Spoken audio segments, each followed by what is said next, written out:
have been discussing and looking at the children of Israel in the wilderness. Today is a little bit different lesson along looking at who they were and what they did, what was their purpose. And so by doing that, we're going to look at the time in the wilderness for the children of Israel like the Jews look at it. We look at it as a group of people been enslaved, they go through the wilderness, they get out, and they go into the promised land, and that's the children of Israel. But God had a purpose for the children of Israel going through the wilderness. He took them out of an environment and put them in no environment where nothing grew. And when he took them out of that environment, he put them there so that they would have no distractions, that he would only be the one they were to think about, trust in, and find their source fulfilled in him. And so it's all about his relationship with them. But as the children of Israel and the Jews look at it, they look at this as a wedding. Now, I understand you say, well, what a place to have a wedding. I can't believe that God would bring these people out of a land and put them in a wilderness for a wedding. Well, he did this so that they could concentrate upon him. That's why honeymoons are designed. They're designed to take you out of an environment, take you out of the environment of your family and friends, go to a place maybe you've never been before, and so that you could be isolated and getting a full accustomed to one another and initiate your marriage on a honeymoon. And this is really what God's doing here. It doesn't look like a good honeymoon to us. It does to God. So we're going to look at a few things this morning. You know, Exodus says there were 4 things that God was going to do with them and for them. 1, bring them out of captivity. 2, he's going to set them free. 3, he was going to redeem them. And 4, he was going to take them to be his people. Now we're going to look at that word take several places today. Take as a family, or as the word take in the Hebrews is referring to an individual who's taking another person as a wife or a husband. He's going to take them as his people. And so that's what we're going to look at this morning. I want you to look at Jeremiah, the 2nd chapter. We're going to look at the 2nd verse. Jeremiah 2nd. Chapter 2nd verse. Go and proclaim in the ears of Jerusalem, saying, Thus says the Lord, I remembered concerning you the devotion of your youth, the love of your betrothal, your following after me in the wilderness through a land not sown. Nothing grew up there. You followed me into this land as you would be my wife or my bride. Betrothal in that regards is the bride. So God takes this illustration here of the children of Israel, brings them out to be his people or his bride. Isaiah, the 54th chapter, 5th verse says this, For your husband is your maker, where the name of the Lord of hosts, and your Redeemer is the Holy One of Israel. The Lord is referring to himself as a husband. He set them aside. You who are married, have been married, there was a responsibility to you when you were married. You set aside, separated yourself, made these things holy to hold them in honor because you made some vows. And God's going to have some vows made in a little while as we look at this lesson. So if this was a wedding, there are going to be some things that happen in every wedding. Now, their weddings are not exactly like our weddings.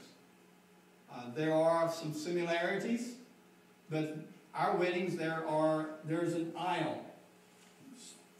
The groom's family sits here, or the bride's family sits here, the groom's family sits here, and we separate them out. The reason is that this represents a divided body. When Abraham went into covenant with God, they divided the animals, and they stood in the middle, and they read off their pledges to one another, and their assets and their liabilities. And so when this happens, the bride comes down to meet the groom, and then they start their marriage. In the Jewish marriage, there is a huppah. The huppah is a covering that would be veiled over them. They would stand under that huppah, and they would recite their vows, and then they would exchange documents that said, "These are my vows to you." And so this huppah is this tremendous veil that they stand under, and in the children of Israel's regard, this is a huppah that is over the mountain. God overshadows them. That veil that they have over their marriage says that God is my protector and my shadow or my covering. And so when God meets the children of Israel in the wilderness, he comes upon the mountain and he becomes a huppah.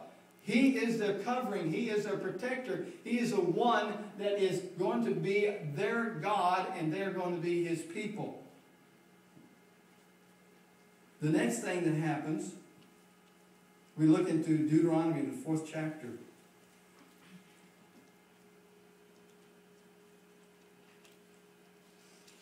Deuteronomy, the 4th chapter, we're going to look at, start at the 11th verse.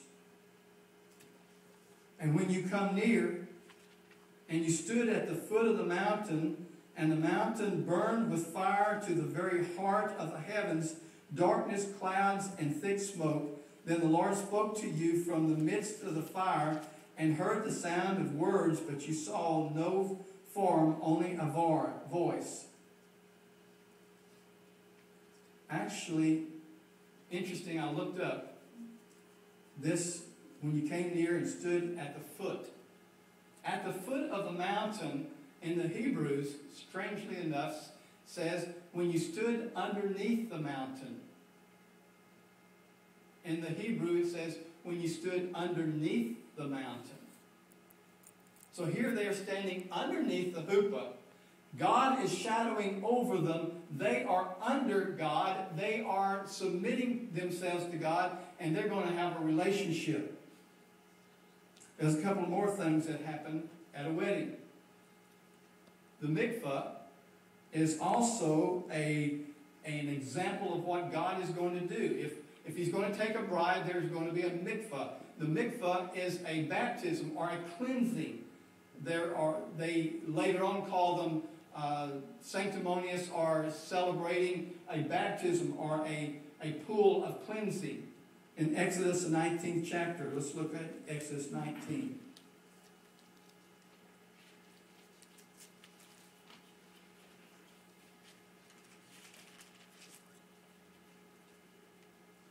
Starting with the 10th verse. "The Lord also said to Moses, Go to the people and consecrate them today, and tomorrow let them wash their garments, and let them be ready for the 3rd day. For the 3rd day the Lord will come on the Mount of Sinai in the sight of all the people." So if we were a bride, or if you were going to be a bride in those days, you would go and you would cleanse yourself. And God says to Moses, go down and tell those people to clean themselves up, to take their garments, wash their garments, and reserve themselves for me, because we're going to have a confrontation. I want them to be ceremonially cleansed. And that's exactly what that is.